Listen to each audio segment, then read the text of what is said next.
Paraguay tiene realmente mucha historia en lo que tiene que ver con el desarrollo de la agricultura. En principio tuvo una agricultura extractiva, por decirle de alguna forma. También la agricultura de subsistencia y posteriormente fue creciendo en lo que es la agricultura mecanizada.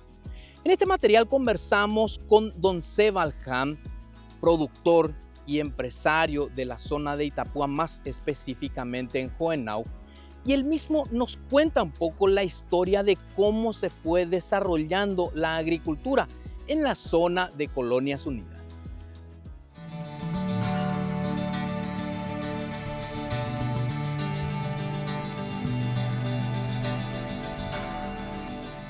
Justamente ahora nuestro municipio acá festeja 125 años de aniversario de fundación y fue fundada por inmigrantes con conocimientos agrícolas. Eran ya productores, nuestros bisabuelos en Alemania, nuestros bisabuelos inmigraron al Brasil, fueron agricultores ahí y nuestros abuelos que vinieron ya aprendieron también la agricultura de ellos, entonces en la primera época a la agricultura.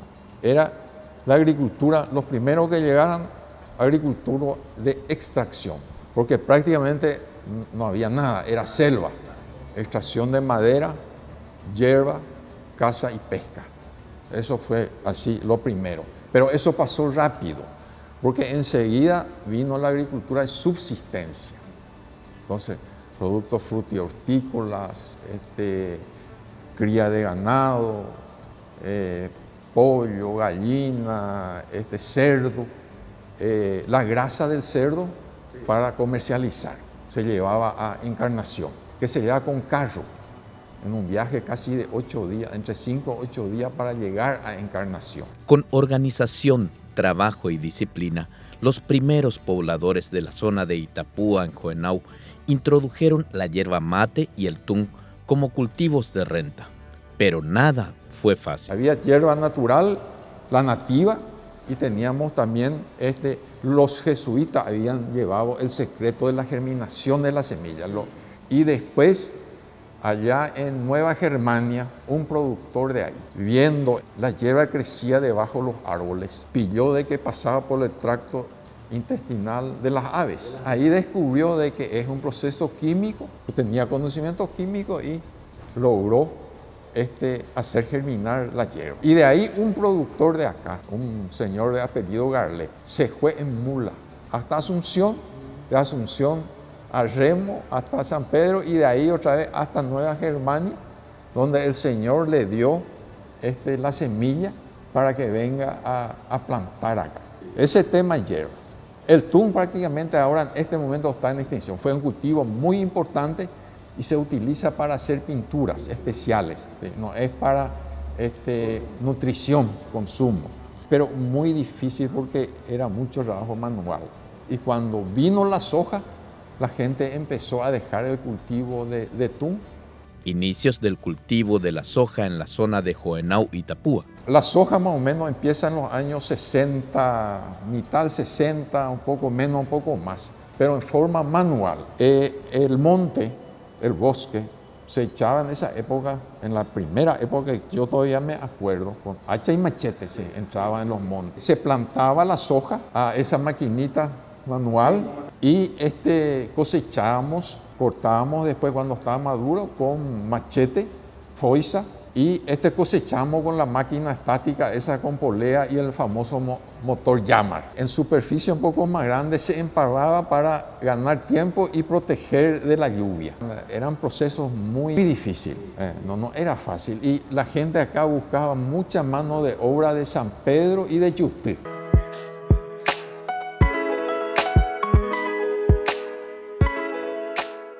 Está escrito que es importante conocer la historia para entender el presente.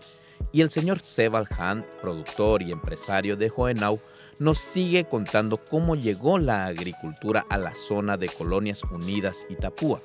Primero, con pocos productores locales e inmigrantes brasileros descendientes de alemanes, haciendo una agricultura de subsistencia. Luego, extractiva comercial y posteriormente ya extensiva allá por el año 1960. Y en los años 70, entonces empieza un proceso fuerte de mecanización, sacar los troncos para entrar con cosechadora y tractores. Entonces se tocó tun, se tocó también hierba.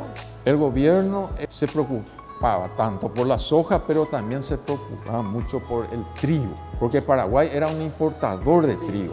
Entonces el gobierno de esa época, y sobre todo el ministro de Agricultura, Bertoni, empezó el Programa Nacional del Trigo. Primero se probó en Misiones, pero no tuvo el éxito que tuvo que tener. Y ahí se trasladó acá a nuestra zona, incluyendo Fram, La Paz y toda Colonia Unida, Pirapó. Nosotros como empresa trabajamos Itapúa, Alto Paraná y Canendillú. Habremos mecanizado unas 220.000 hectáreas con nuestro equipo, trabajando día y noche, 24 horas. Adquisición de maquinarias fue fundamental para la mecanización de la agricultura y el crecimiento del área agrícola. Después de esa época, la mecanización también conlleva la adquisición de las maquinarias correspondientes y la soja convencional que nosotros le decíamos, que llevaba mucho laboreo agrícola. Teníamos buenos rendimientos al principio por la materia orgánica que quedaba en el suelo, pero después, y el laboreo, el problema del laboreo es, uno, teníamos daño físico, químico y la erosión. Y ya no podíamos, era muy difícil el tema, ¿no? Se nos ponía difícil la cotización también, pero el tema de las malezas y todo lo demás no era ya el sistema de producción que se tenía que emplear para mejorar. Pero apareció en la Argentina, y que es otra etapa otra de la agricultura acá, la famosa y muy discutida soja transgénica. Nosotros prácticamente en esa época, yo puedo decirte, Víctor, que entre la soja convencional y la transgénica, miles de productores emigraron a la Argentina, porque prácticamente era insostenible, y sobre todo el pequeño productor, producir con la soja convencional por el tema de aplicación de herbicidas. La soja transgénica se introdujo acá, vamos a hablar sinceramente, en forma ilegal. No tuvimos otra opción. Los argentinos se adelantaron y acá 4 o 5 personas acá eran las primeras que se dieron cuenta de que existe esa soja transgénica resistente a glifosato.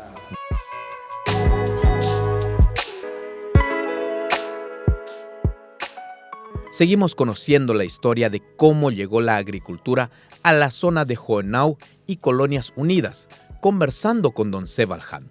Él mismo ya nos contó sobre la llegada de los inmigrantes alemanes y brasileros por la década de los 50, la agricultura de subsistencia, la agricultura extractiva, el ingreso de la soja convencional y la mecanización de la agricultura, el desarrollo de la soja con biotecnología y su expansión a otras zonas del país. En los años 80, el gobierno estableció un plan muy bueno, Banco Central, Banco Fomento, para que los productores pudieran adquirir a bajo precio a $1 oficial, en 126 guaraníes, $1.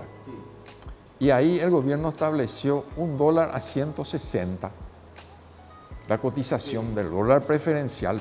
Por el dólar fuera ya estaba a $240, 300, 400 dólares. Entonces, el gobierno, el Banco Central, te daba la divisa para que vos puedas comprar maquinarias a un precio bajo. Y ahí vino el boom de la importación de tractores, cosechadoras, implementos, sembradoras, hererea, todo el tema para la mecanización agrícola. Cuando vino el golpe, ese sistema se liberó, se fue todo al dólar libre. Se importaron muchas máquinas y trajo un desarrollo. A la consulta de si había productores paraguayos criollos dentro de este desarrollo de la agricultura en la zona de Colonias Unidas y de dónde eran los inmigrantes que llegaron al mismo, don Sebald historió. Casi 50% de todos los productores eran paraguayos, de origen paraguayo, y buenísimos productores. Y hasta hoy tenemos muchísimos productores paraguayos y inclusive algunos mejores que ya eso fue de otra raza. Ya, no fue fácil llegar a este nivel, mucho sacrificio, pero también tenemos que darle gracias a nuestra hermosa tierra que tenemos.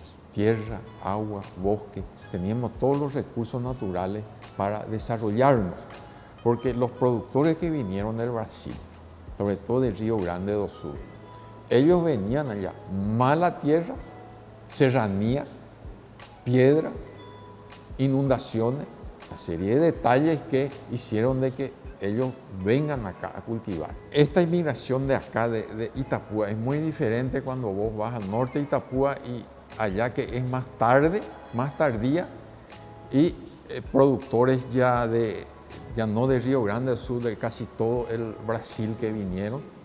Ellos, en esa época en que ellos vinieron, ponerle fines del 60, 70 vinieron ellos. Hubo una segunda inmigración que fue lo que desarrolló Alto Paraná y Canendillú. La agricultura extensiva desarrolló zonas impensadas y hasta impenetrables. Los brasileros que vinieron más tarde, ellos ya vinieron con más recursos, vendían caro su tierra allá en Brasil y acá todavía el valor nosotros no le dábamos todavía el valor de la tierra.